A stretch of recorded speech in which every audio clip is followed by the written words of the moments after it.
Les habla Óscar Avendaño de Exploring Solutions Canada. Quiero compartir con ustedes que hemos incluido un nuevo servicio para ti: financiamiento de vehículos nuevos y usados. Sí, escuchaste bien. Enfocados en ti, nuevos inmigrantes, estudiantes internacionales o cualquier residente ya establecido con o sin crédito. Toda situación migratoria será atendido. Por favor, llámanos al 905-920-2143 y comienza a conducir tu carro ahora.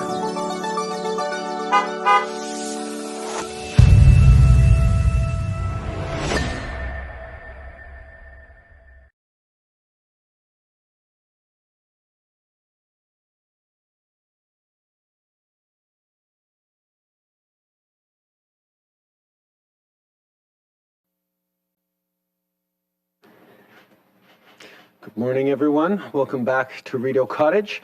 But you don't need to be alarmed. We're here because I need to be in lockdown, not because you necessarily need to be. Aujourd'hui, je veux vous parler de notre plan pour ajuster nos mesures aux frontières de manière sécuritaire et de ce qu'on continue de faire pour soutenir et protéger les gens partout au pays. Commençons d'abord avec les frontières. Yesterday, we shared the first phase of our plan to safely ease our border measures for Canadians who are fully vaccinated. To be considered fully vaccinated for travel, you must have received a full series of a vaccine or a combination of two vaccines at least 14 days before entering the country, and the vaccines you got must be approved in Canada. As of July 5th, Canadian travelers who have submitted proof of full vaccination will no longer have to quarantine at a hotel or at home. They also won't have to take a Day 8 test, but they will still need to complete mandatory testing both pre-arrival and once in the country. Let me be clear.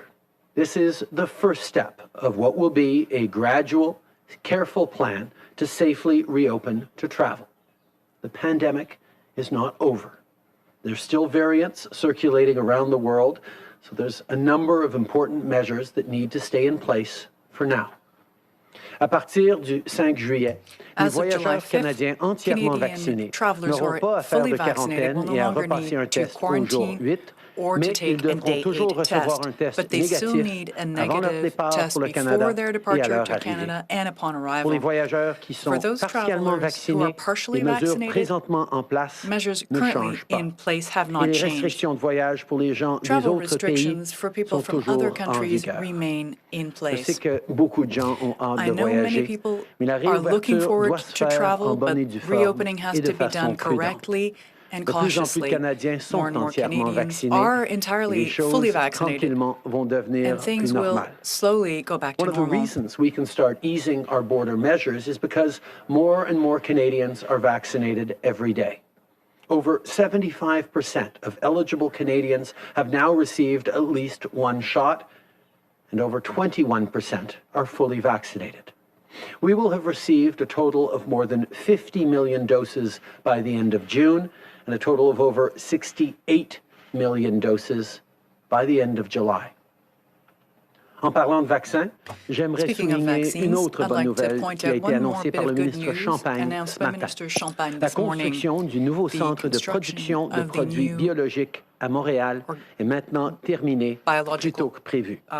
C'est une étape importante pour rebâtir nos capacités de production de vaccins ici au Canada, que ce soit pour produire des doses contre la COVID-19 selon les besoins dans les prochaines années ou pour faire face à tout autre virus. On s'assure d'être mieux préparés pour l'avenir. Pendant qu'on travaille fort pour protéger les Canadiens maintenant et pour l'avenir, on poursuit aussi nos efforts pour rebâtir un Canada plus juste pour tous, notamment pour les personnes en situation de handicap. On sait que les gens vivant avec un handicap ont plus de chances de se retrouver sous le seuil de la pauvreté.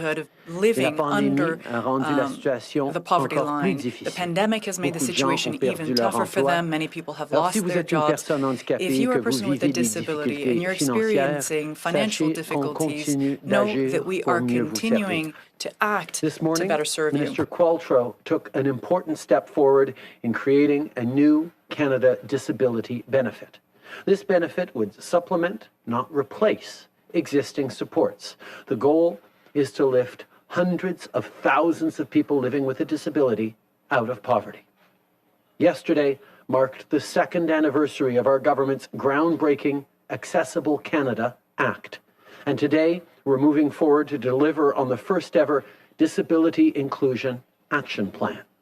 This plan will reduce poverty, help more people with disabilities get quality jobs, and make sure everyone can access federal programs and services.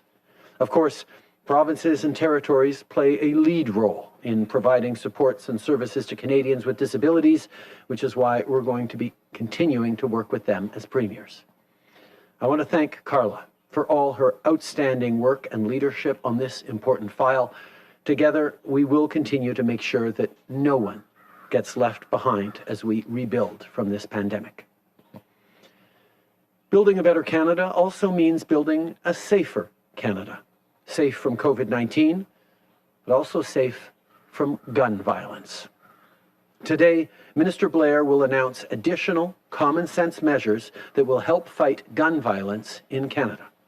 As of July 7th, when someone applies for a firearms license, the background check will cover their whole life instead of just the past 5 years. We also strengthened oversight of how firearms are transported, something the Conservative Party all but eliminated.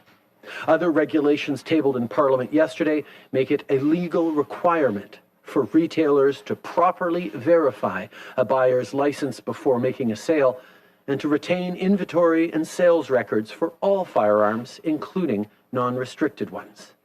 This is the best practice already for most reputable retailers, and it'll help investigators trace firearms used in crimes. These new measures are just one part of our plan to protect communities and Canadians. Last year, we banned assault weapons. We're also fighting the illegal gun market by giving more tools to police and border officers, and we continue to fund gang prevention programs with a focus on community-led initiatives. In the last few days alone, we've seen heartbreaking gun violence in some of our cities. No child should be caught in the crossfire. No community should be torn apart by tragedy. It has to stop. En 2019, par exemple, les armes à feu ont été utilisées dans 40% des meurtres au Canada.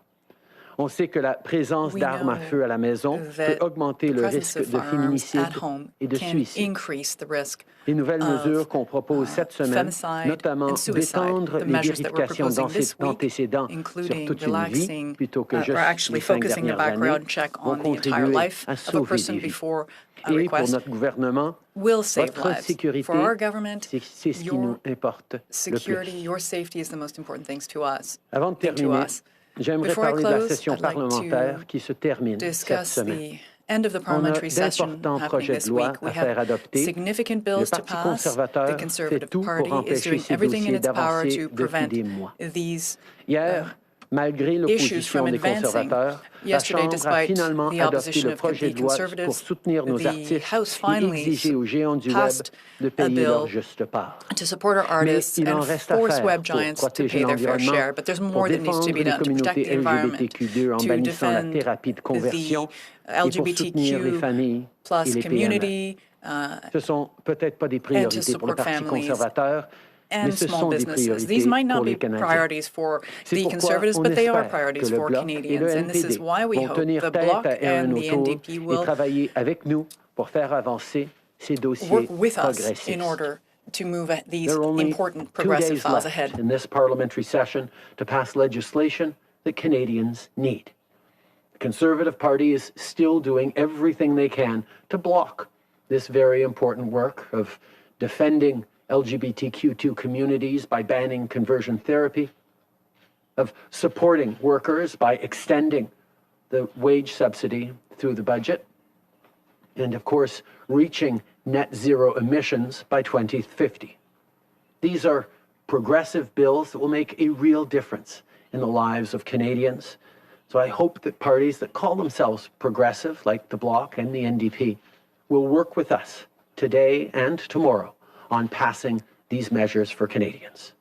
Thank you. I'm now very happy to be taking your questions in person and on the phone. Merci beaucoup, Monsieur le Premier ministre. On va commencer la période de questions par le téléphone. We'll start question period with the phone. Opérateur, c'est à vous. Thank you, merci. You may press star 1 if you have a question. Vous pouvez appuyer sur étoile 1 si vous avez une question. La première question est de Raymond Fillon, TVA. La parole est à vous. Raymond Fillon from Bonjour, TVA. Good day, thank you, Prime Minister. I'd like to get back to the border issues. When can we expect the border to be open again to tourists and visitors? I understand you want to do things gradually and carefully, but can you give us an idea of when Canadians will be able to travel to the U.S. and Americans come here?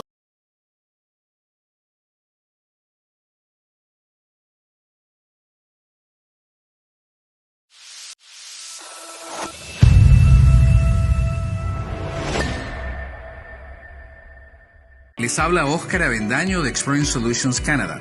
Quiero compartir con ustedes que hemos incluido un nuevo servicio para ti, financiamiento de vehículos nuevos y usados. Sí, escuchaste bien.